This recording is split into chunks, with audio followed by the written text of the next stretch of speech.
They say the first vampire was born beneath a crucifix, that divine blood spilled on the wrong altar, and something immortal woke in the dark.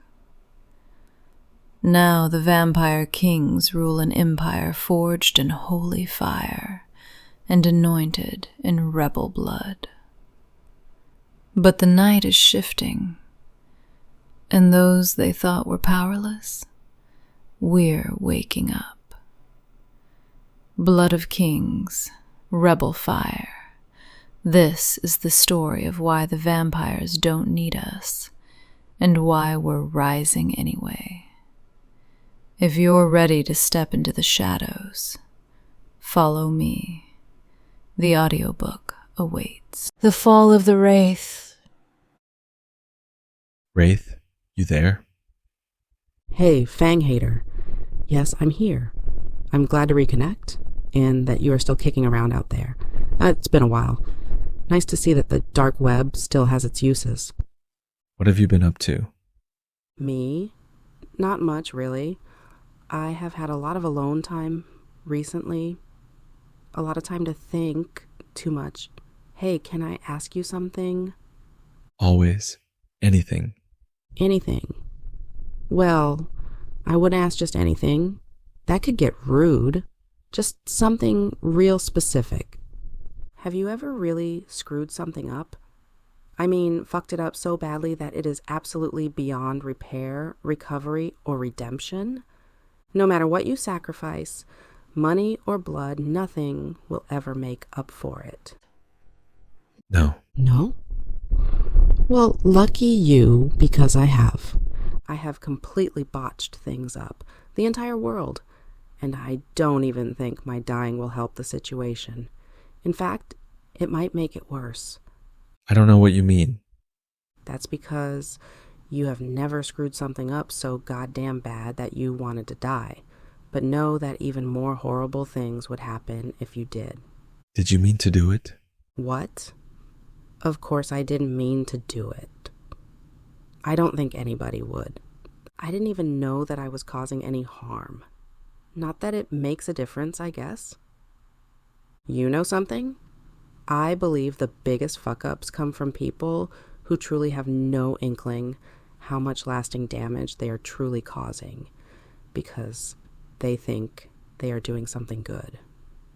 For instance? For instance, I will give you two. George Bush, 43, not 41, and Gorbachev bringing down the wall are two great examples. Good intentions and all of that nonsense. I don't see the connection. It's the lack of critical thinking. You know, being able to see 3 or more steps beyond any action. Gorbachev. 3 points. Loose nukes, making the Russian mafia a force to be reckoned with, and covert evil instead of overt evil. And Bush? Bush? That's too easy. The Iraq War. Enough said. They did things that they thought were going to be good, but ended up fucking up other shit. My point is that I didn't mean to royally fuck up either. Hell, I was just doing my job.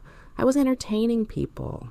You know, giving them a mental outlet. It is just a job after all. I was just trying to make a living. You know, in all the times that we have talked over the years, you've never told me what you used to do. You know, in the before.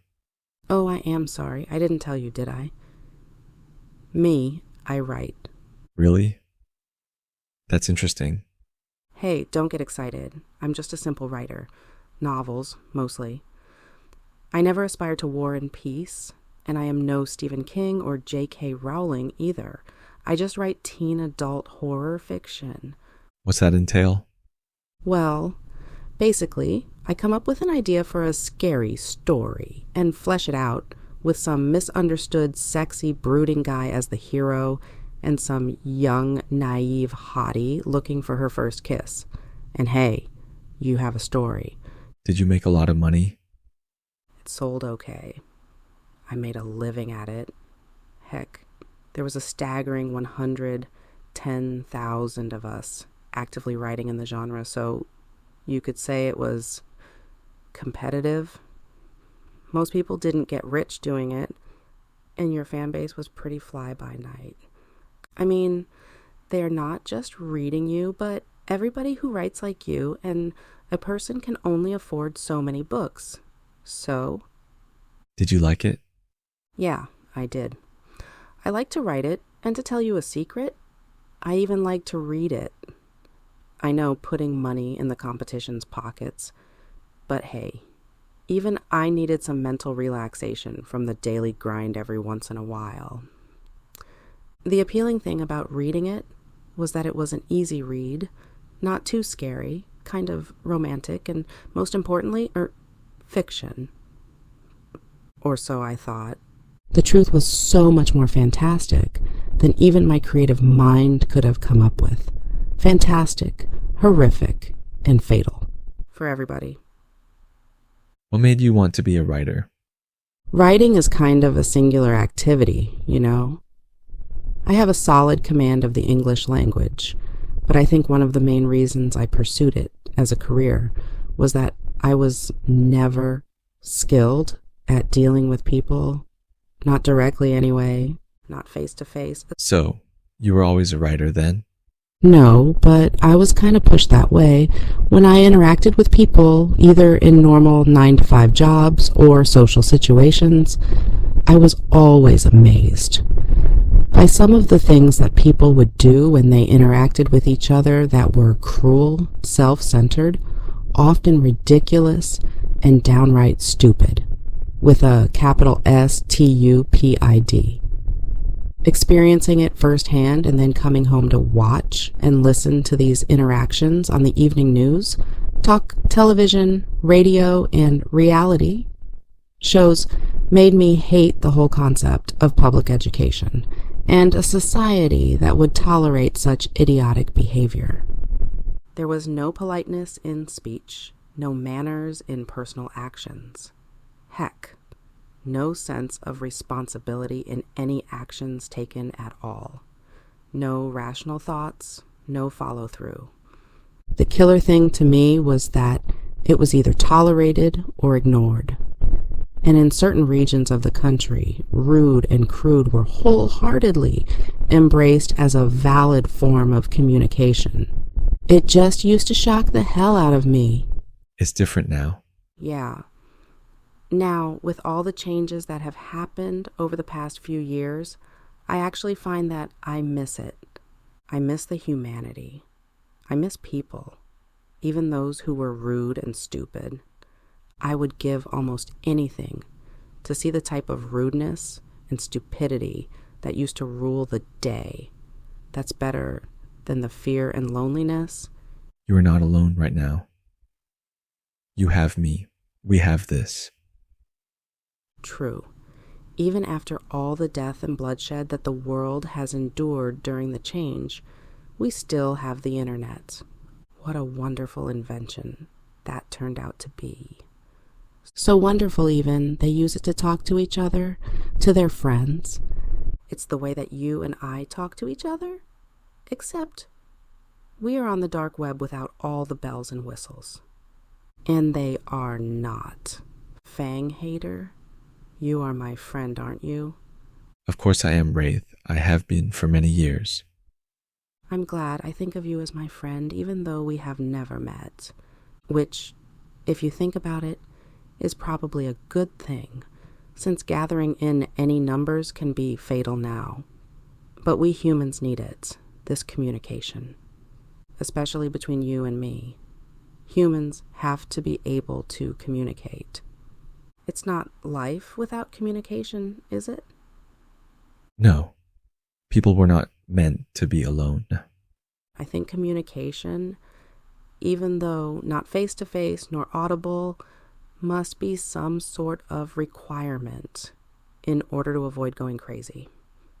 At least avoiding the insanity of just trying to survive another night, hiding in the dark. True. It's good to know that someone else is out there, someone we can talk to, someone who understands us, someone who shares our concerns, our fears, our hopes, someone we can trust, someone who doesn't want to murder us. Yes. It's good to have a friend, even if it is only through the internet. Sometimes I worry about my internet friends, especially when they don't talk to me for a while. I wonder if they are okay, if they are safe. And then, just when I think they are gone, I hear from them. Sometimes it's just a couple of lines to say, "Hi, I am still here, moved to a safer location, lost electricity for a few days, or just barely escaped the goons." You know all the silly reasons that you get from your internet friends when they aren't online for a while. Yes. I know this might seem irrational. When I hear from them, I feel relieved. Then I get mad at them, 'cause don't they know how worried I was? Don't they care I was worried? Don't they know they are important to me? Am I not important to them? You could always unfriend them if they cause you such distress. No, I could never unfriend them, even if they don't care about me as much as I care about them. Not now. They are all that I have that keeps me here. Grounded, human. In the end, after all, a disappointing friend is far better than a deadly enemy. Right? True. But that doesn't apply to you and me, does it? No, never. We are good friends. True. You never said. What did you do? How did you screw up, Wraith? Are you still there? Sorry, I got sidetracked. My mind has been all over the place recently. Perhaps deep down I truly didn't want to think about it, but it's funny, really. Sort of. The answer, I mean, not what happened. Never what happened. The answer is, I was good at my job. I don't get it. How would that be a screw up? It's simple. I was good at my job, but I didn't believe. I didn't believe in them. You see, my writing made it seem like I was a believer, even when I didn't believe at all. Everyone who read my books thought I believed. They were reading my books too, and soon they too came to believe. I don't... Listen, I was good at my job, and everyone has paid for it. My writing and my stories, my silly stories, which were full of happy endings, acceptance, and admiration for the strange and wonderful. They used my writing and my stories, my ideas, gave them ideas, gave him ideas. My stories made them dream of conquest, dream of a world that could be theirs for the taking. My stories helped make them acceptable to everyone, at least by most people. It was something that they counted on, relied on it, in fact. That acceptance, made possible through my stories over the years, it was something they used. They molded themselves to what I had written, molded their behaviors, put forth their best face, their most beautiful face.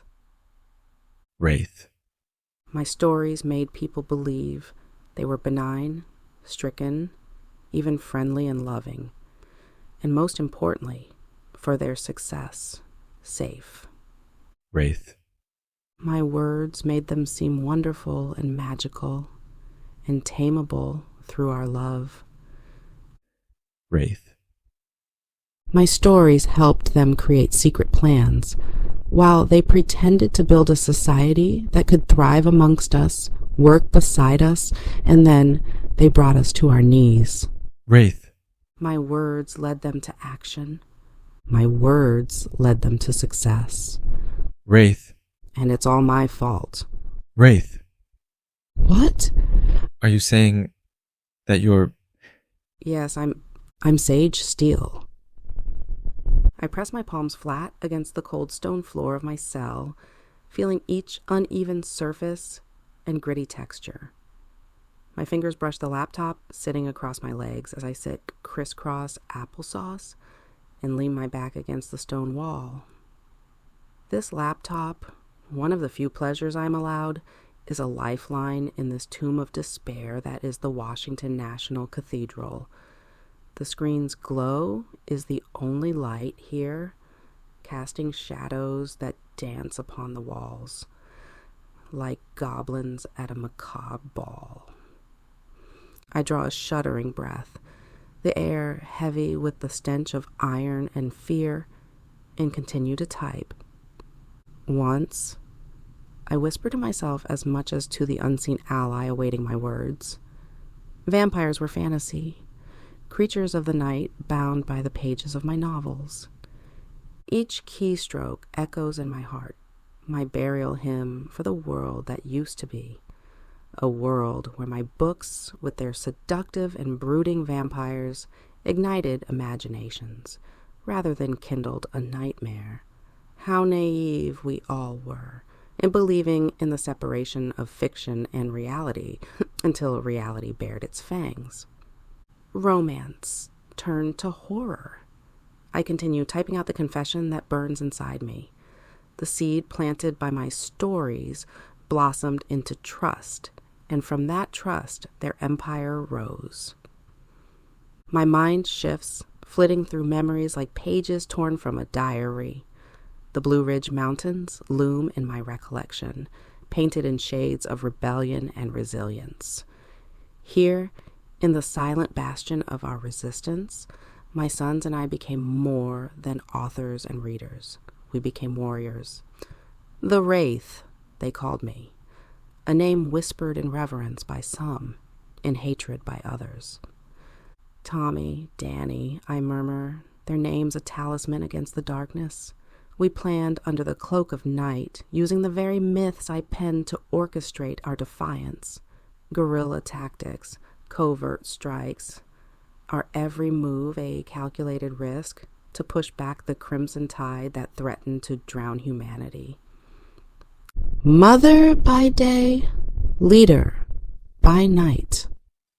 The duality of my existence is a jagged edge upon which I balance, bleeding yet unbroken. The weight of my secret, the cost of my 2 lives, it's a burden I carry alone. With the cathedral's grandeur now a mockery of hope, I cling to the desperation that fuels my fight, and I type, racing against time, against discovery, against the encroaching darkness that seeks to snuff out the last embers of resistance. My last message of the night is a coded beacon, a flare sent into the void. I hope it finds those still standing in the shadows. Until tomorrow, I sign off. The familiar prickling of anxiety at the back of my neck, a reminder that any word could be my last. Silence falls like a shroud over me, and I close the laptop, surrendering once again to the oppressive embrace of the waiting dark. The abrupt rhythm of Victor's footfalls beat a somber lament upon the cathedral's stone floor, each echo a stark reminder of the precarity of my existence.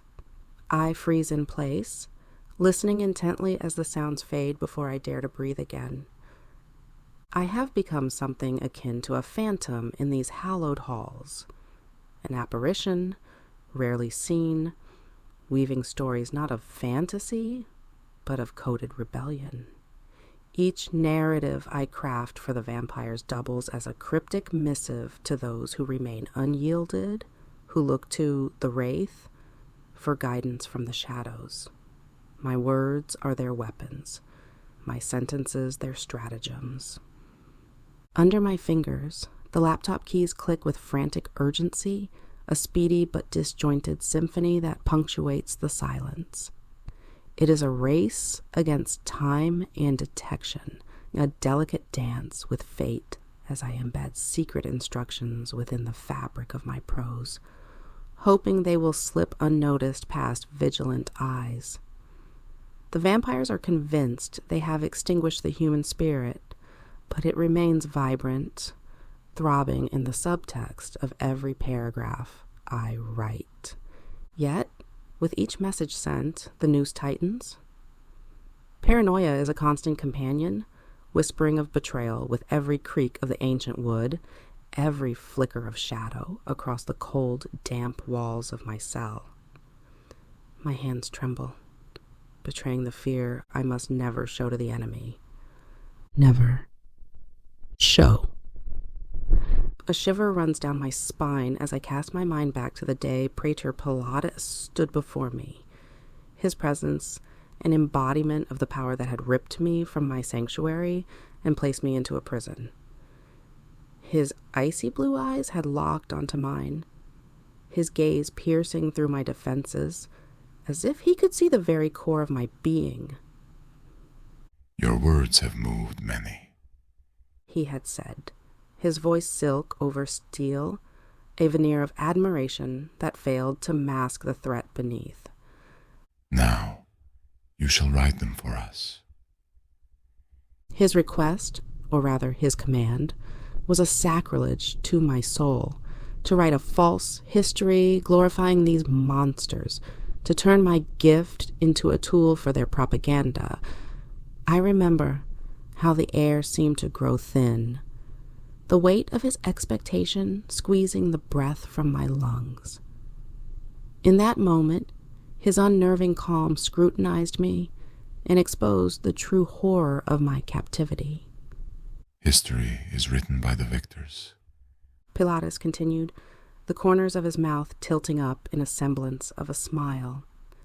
The chill in the room grew palpable, the darkness encroaching ever closer as if to listen. Indeed it is, I replied, my voice steady despite the tempest raging within.